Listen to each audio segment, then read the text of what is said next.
जय श्री कृष्णा।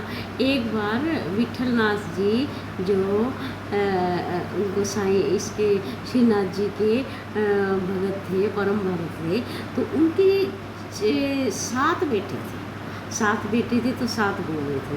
तो एक बार उन्होंने एक मणिहारन को कहा, जो चूड़ी पहनाती थी, कि आप घर जाओ और सारी बहुओं को चूड़ी पहना के आओ।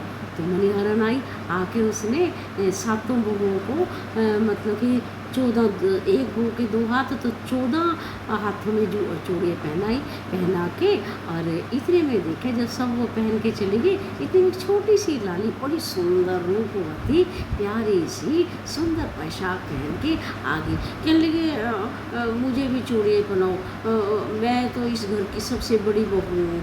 तो बोली भी इस घर की तो 7 ही बहुएँ हैं, और तू तो लाली छोटी सी है, तू कैसे बड़ी होगी? कहने लगी हाँ मैं सबसे बड़ी बहू हूँ। तो उसका रूप इतना था, तो वो बोले मणिहारन, कहने लगे लाली तेरे तो जो रूप है, तेरे जो हाथ हैं, मेरे पास ऐसी कोई भी चूड़ी नहीं भी जो मैं तेरे को पहना दूँ। तो ऐसा कर लाली, तो अपने आप देख ले जो तेरे को प्यारी लगे और वो पहन ले। तो उसमें से लाली ने अपनी जो पसंद लगी वो बोली तुम पहनाओ। तो उनसे वो पहन के और वो चली गई। तो जब वो सब हो गई तो विठलनाथ जी के पास विठलनाथ जी बोले उसको, ला अपना पैसे बता दे कितने हुए, और वो दे। तो वो बोले कि उसने 16 हाथ के पैसे बना दिए। तो बोले वे 8 बहुओं के और इतने पैसे। तो बोले 8 कैसे, मेरी तो 7 बहुएँ हैं, 7 बेटे। बोले ना, एक 7 बहुएँ और एक वो छोटी सी लाली आई थी, वो कह रही थी मैं इस घर की बड़ी बहू हूँ, और उन्होंने वो बोले भी इतने पैसे लेने वैसे ले ले, लेकिन ऐसे क्यों ले रही है झूठ बोल के। वो बोली ना सच में मैंने तो पहनाई। उन्होंने बहुओं को बोला, वो बोली हमने तो 7 ने पहने।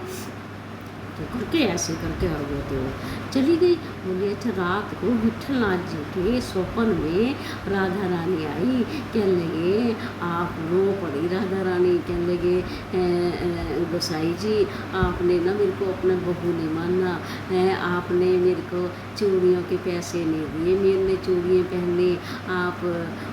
और विठलनाथ जी तो हैरान। कहने लगे स्वामी जी ये कैसे मेरे से आप क्या अपराध, क्या आपने उसको पैसे 7 बहुओं के पैसे दिए, मेरे नहीं दिए?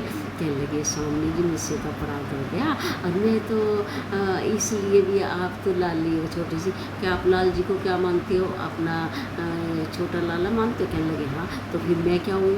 आप भी बहू। क्या मैं तो ये सोचता हूँ कि आप और लाल जी छोटे से हैं, ये भी तो ब्याह नहीं हुआ, और आप तो कैसे सदा उनके संग रहते हैं, लेकिन आगे से कभी अपराध नहीं करूँगा, और ये सदा आपका मेरी पहली बहू है। तो ऐसे विठलनाथ जी के भगवान की कृपा थी कि वो उनके बेटा बहू बन के रहते थे। ऐसे साधु संत हुए वृंदावन में। जय श्री कृष्ण।